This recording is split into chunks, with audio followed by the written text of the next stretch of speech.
մենք խոսելու ենք օգտի աղտոտվածության խնդրից եւ կանխարգելիչ միջոցառումներից, մեր բանախոսներին խնդրեմ ներկայացնել մանրամասներ, այնուհետեւ կշարունակենք հարցերով։ Խնդրեմ Տիկին Շահնազարյան, երևի ձեզնից սկսենք, ինչ վիճակագրական տվյալներ, ցուցանիշներ կարող եք ներկայացնել վերջին մի քանի օրերին, ինչպիսին է օդի որակը մայրաքաղաքում։ Շատ բարի, շնորհակալություն։ Ուրեմն ներկայացնեմ, որ հիդրոթերապևտաբանության եւ մոնիտորինգի կենտրոն ՊՕԱԿ-ի տվյալների համաձայն Երևան քաղաքում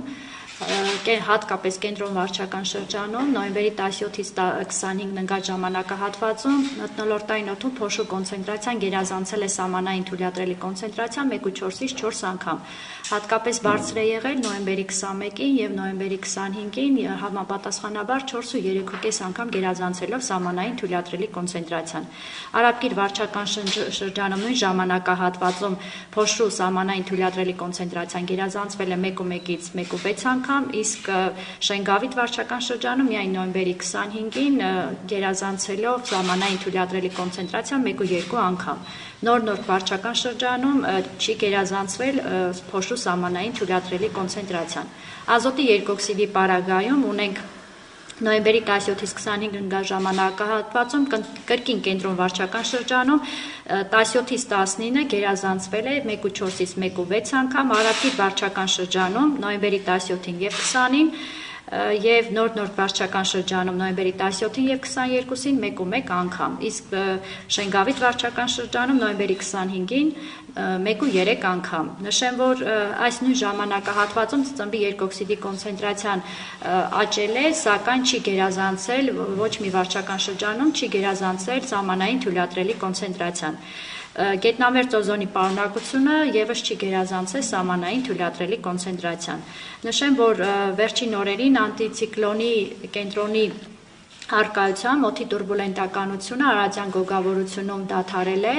իսկ դա իր հերթին հանգեցրել է օդի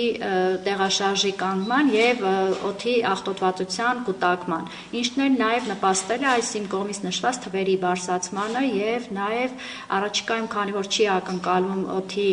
մթնոլորտային հոսանքների տեղաշարժ, առաջիկայում եւս կպահպանվի այս դիտված պատկերը մինչեւ հետագա օդային հոսանքների տեղաշարժի փոփոխությունը։ Այսինքն վերջին օրերին արևին զուգահեռ նկատես անպամատություն էր տիրում քաղաքում։ Դա եղանակային դրսևորում է, թե օդի աղտոտվածության դրսևորում, այսինքն ծուխ է, թե ինչ է։ Դա ինչպես ես նշեցի, արարատյան գոգավորությունում կուտակված օդային զանգվածն է, որը իր մեջ նաև աստիճանաբար կուտակում է մթնոլորտային օդի աղտոտվածությունը, այսինքն երկու գործոնների միաժամանակվա առկայությունը, որովհետև այդ օդային հոսանքների կանգը նաև իր հերթին բերում է կարծես արարատյան գոգավորությունում փակման, օդային հոսանքների ճանապարհի փակման եւ չի թողնում, որ Երևանում օդը տեղաշարժվի եւ բնականաբար ստեղծվող արտանետվող գազերը փոշին նաեւ կուտակվում են այս հատվածում։ Դրա համար էլ երկու երևույթը միաժամանակ դիտվում է։ Սա նորություն չէ, նախորդ տարիներին եւս ունեցել ենք նման իրավիճակներ, նման դրամներ։ Այո, սա նորություն չի, սա բնորոշ է արարատյան գոգավորության այս ժամանակահատվածում, քանի որ այս ժամանակահատվածում օդի ջերմաստիճանը կտրուկ ընկնում է, հատկապես գիշերային ժամերին, եւ ինչն էլ իր հերթին բերում է այդպիսի սառ օդային զանգվածների կուտակման, եւ դա բնորոշ երևույթ է արարատյան գոգավորությանը։ Յուրաքանչյուր տարի այս ժամանակահատվածում այս օդի աղտոտվածության այս խնդիրները այս ձևով սրացվում են, արտահայտվում են եւ անհանգստություն պատճառում մեր քաղաքացիներին, քանի որ տեսանելի եւ նաեւ զգալի տարբերակով քաղաքացիները զգում են այդ օդի փոփոխությունը։ Շատ լավ, Քին Հայկազյան, դուք ներկայացրեք ձեր ցուցանիշները ինչի մասին են խոսում եւ վերլուծություններն ինչ են ասում, հիմնական պատճառները, որոնք են բացի եղանակային։ Շատ բարի, ինչպես իմ գործընկերը արդեն նշեց, սա երևույթ է, որը շարունակաբար տևական տարիներ դիտվել է մասնավորապես Երևան քաղաքում եւ Արարատյան հարթավայրում, պայմանավորված աշխարհագրական դիրքով եւ մթնոլորտային երևույթներով։ Երբ խոսում ենք օդի որակի մոնիտորինգի մասին, պետք է նշել, եւ սա բազմաթիվ անգամներ նշել ենք, որ Երևանի քաղաքապետարանը տեղադրելով այս պայդրությամբ մոտ 170 տվիչներ շինհրապարակներում իրականում ոչ թե իրականացնում է ֆոնային աղտոտվածության չափում, որը մեր գործառույթը չէ, այլ դրա նպատակը շինհրապարակների վերահսկողությունն էր կենդանի ժամանակահատվածում եւ անուղղակիորեն նաև կարողացել ենք հետևել օդի որակի ցուցանիշներին ընդհանուր առմամբ վերլուծություններ են կատարել։ Ամռան ամիսներին դիտարկում ենք լավ ուրեմն ցուցանիշներ,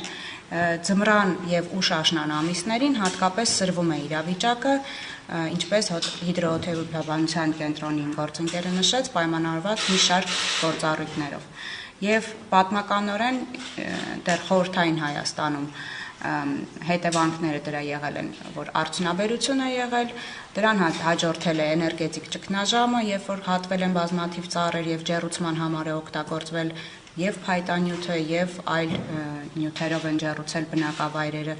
եւ հետո բնականon արդեն Երևանը աճել է, զարգացել է եւ ուրեմն ունենք շինարարություններ, աճող ընդլայնվող քաղաք, այսինքն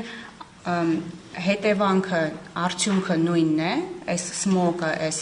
փոշու շերտը, որը կարող են տեսնել մեր քաղաքացիները, այն առկա է տևական ժամանակ, ձմռան ամիսներին եւ այսինքն պատճառահետևանքային կապերն են ուղղակի տարբեր եղել։ Նկատում եմ պատճառները հիմնականում շինարարությունն է, մեքենաներից արտանետներ, որտեղ տարեկան մեծ թվով մեքենաներով ավելանում է քաղաքում։ Բազմաթիվ են, բոլոր գործոնները այդտեղ տեղ ունեն։ Դրանք կլինեն թե մեքենաների աճող թիվը, թե հանքերի տեղակայումը, որը օրինակ քաղաքապետարանը վերջի տարիներին խիստ սահմանափակել է եւ նոր հանքարդյունաբերության թույլտվություններ շմագի շրջանակում, որը իրականացնում է քաղաքապետարանը, մենք չենք թույլատրել, լինի շինարարությունը, այսինքն բոլոր գործոնները այստեղ տեղ ունեն։ Շատ է։ Պարոն Վարդազարյան, պատճառներից մեկը նաև նշվում է, որ կարող են լինել հրդեհները, կարող են լինել բնակիչների վարքագիծը, մասնավորապես տերևների, խոտածածկ տարածքների այրումը։ Կխնդրեմ ձեր վիճակագրությունը ներկայացնեք, վերջի շրջանում մենք հրդեհների թվի ինչպիսի վիճակագրություն ունենք եւ արդյոք դա արդեն ասում է օդի որակի վրա խնդրեմ։ Բարև ձեզ, այո, անշուշտ հրդեհները ազդում են օդի աղտոտվածության